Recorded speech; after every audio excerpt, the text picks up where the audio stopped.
Hello friends, मैं हूं आपका दोस्त एंड होस्ट ज्ञान सिंह तंवर और आप मेरे साथ देख रहे हैं आपका best study channel D V G with engineer sir Gyan Singh. तो हम आज बात कर रहे हैं रेगुलेटिंग एक्ट ऑफ 1773।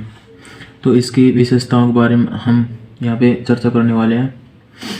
तो यहाँ इसकी मुख्य विशेषताओं में कुछ विशेषताएं इस प्रकार हैं। जैसे यह भारत के शासन को चलाने के लिए इंग्लैंड की पार्लियामेंट के द्वारा बनाया गया फर्स्ट लॉ था। दूसरी बात ये सामने आती है कि what is meant by regulating, मतलब रेगुलेटिंग एक्ट से क्या मतलब है। ये काफ़ी सारे इंटरव्यूज में पूछा जाता है।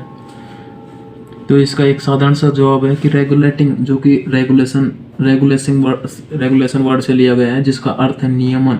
अर्थात इस एक्ट का नाम रेगुलेटिंग एक्ट इसलिए रखा गया क्योंकि इसके द्वारा भारत के शासन को नियमित या रेगुलर किया गया, मतलब भारत के शासन को जारी किया गया लगातार, कंटिन्यू।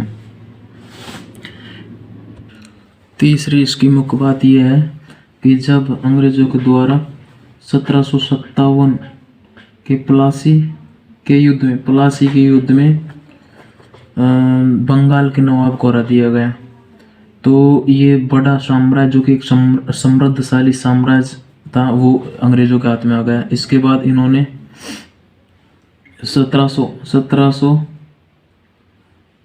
इसके बाद इन्होंने बंगाल के अलावा बॉम्बे और मद्रास जैसी प्रेसिडेंसियों में अधिकार कर लिया गया। तो अब इस शासन को चलाने के लिए उन्हें एक पद सृजित करना पड़ा। 1773 में उन्होंने बंगाल के गवर्नर जनरल का पद सृजित किया गया। बंगाल के प्रथम गवर्नर जनरल बनाया गया वारेन हेस्टिंग्स को।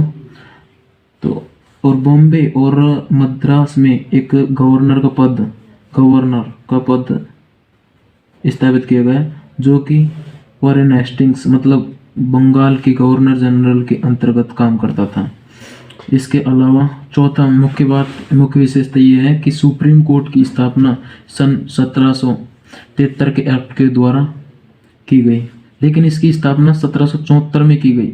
मतलब इसके लिए एक्ट लागू किया गया 1773 में, जबकि इसकी स्थापना 1774 ईस्वी में की गई। इसके प्रथम न्यायाधीश लॉर्ड एलिजा एम्पे थे। इसके बाद हम चर्चा कर लेते हैं कंपनी के शासन के प्रमुख एक्ट और चार्टर्स की। मतलब चार्टर्स का हिंदी में मीन होता है अधिकार पत्र मतलब एक, जिसमें एक कॉन्ट्रैक्ट, मतलब एक तरह का कॉन्ट्रैक्ट लिखा होता है, जिसके द्वारा इंग्लैंड की पार्लियामेंट के द्वारा ईस्ट इंडिया कंपनी को चार्टर एक्ट के माध्यम से कुछ अधिकार प्रोवाइड कराए गए। तो हम नज़र ले लेते हैं एक बार मतलब चार्टर एक्ट और रेगुलेटिंग, मतलब कंपनी के पूरे शासन व्यवस्था पर, मतलब कंपनी का शासन, स्टार्टिंग ऑफ कंपनी का, मतलब कंपनी का शासन 1773 के रेगुलेटिंग एक्ट के साथ उदय होता है। इसके बाद 1720 वर्ष के बाद कंपनी को फिर एक चार्टर एक्ट, मतलब एक फिर आदेश पत्र दे दिया जाता है, अधिकार पत्र दे दिया जाता है, जिसके माध्यम से कंपनी को फिर से शासन करने का अधिकार मिल जाता है। इसके बाद 1793 का चार्टर एक्ट आता है। फिर 20 साल बाद 1813 का चार्टर एक्ट आता है, और एक मोस्ट इम्पोर्टेंट चार्टर एक्ट 1833 का चार्टर एक्ट, जिसमें लॉर्ड वेलेस्ली, जो कि साइक संधि के लिए मान जाने जाते हैं, उन्होंने इस चार्टर एक्ट के माध्यम से 1833 में बंगाल के गवर्नर जनरल के पद को भारत के गवर्नर जनरल के पद के रूप में बदल दिया गया।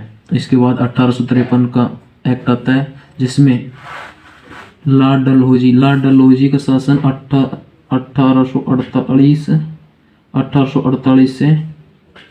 1854 तक था।